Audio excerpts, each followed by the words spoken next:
Chapter 2, Section 3, The Altar of God. The atonement can only be accepted within you by releasing the inner light. Since the separation, defenses have been used almost entirely to defend against the atonement, and thus maintain the separation. This is generally seen as a need to protect the body. The many body fantasies in which minds engage arise from the distorted belief that the body can be used as a means for attaining atonement. Perceiving the body as a temple is only the first step in correcting this distortion, because it alters only part of it. It does recognize that atonement in physical terms is impossible. The next step, however, is to realize that a temple is not a structure at all. Its true holiness lies at the inner altar around which the structure is built. The emphasis on beautiful structures is a sign of the fear of atonement and an unwillingness to reach the altar itself. The real beauty of the temple cannot be seen with the physical eye.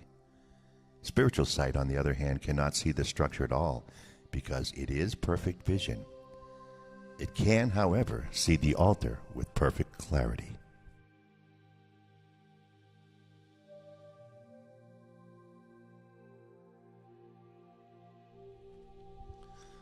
For perfect effectiveness, the atonement belongs at the center of the inner altar, where it undoes the separation and restores the wholeness of the mind. Before the separation, the mind was invulnerable to fear because fear did not exist. Both the separation and the fear are miscreations that must be undone for the restoration of the temple and for the opening of the altar to receive the atonement.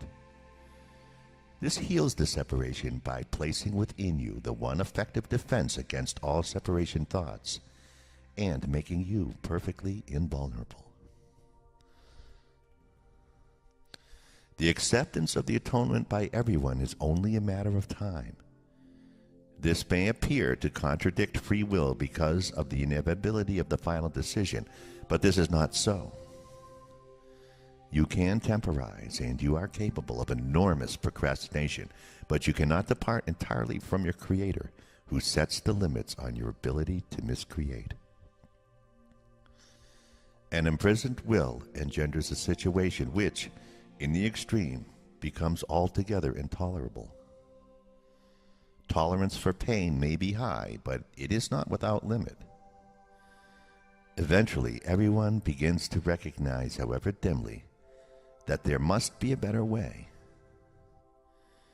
As this recognition becomes more firmly established, it becomes a turning point.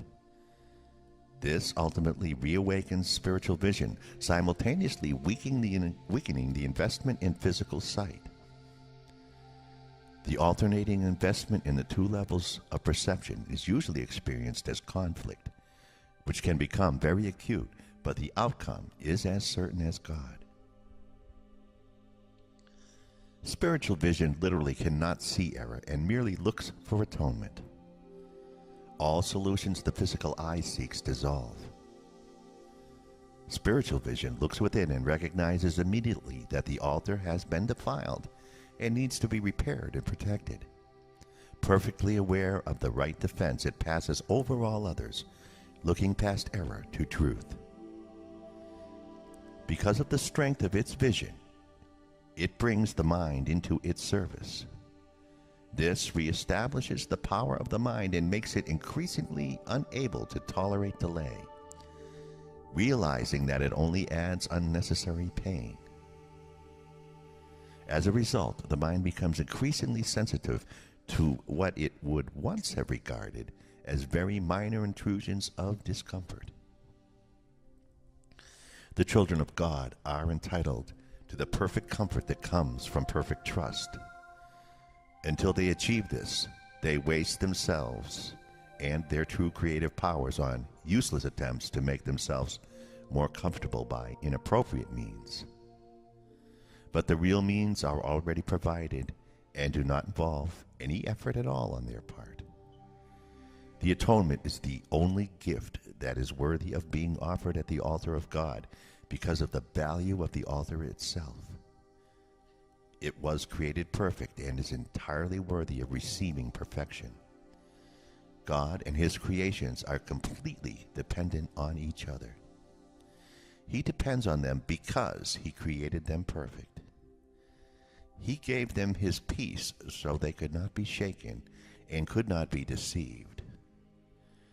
Whenever you are afraid, you are deceived, and your mind cannot serve the Holy Spirit.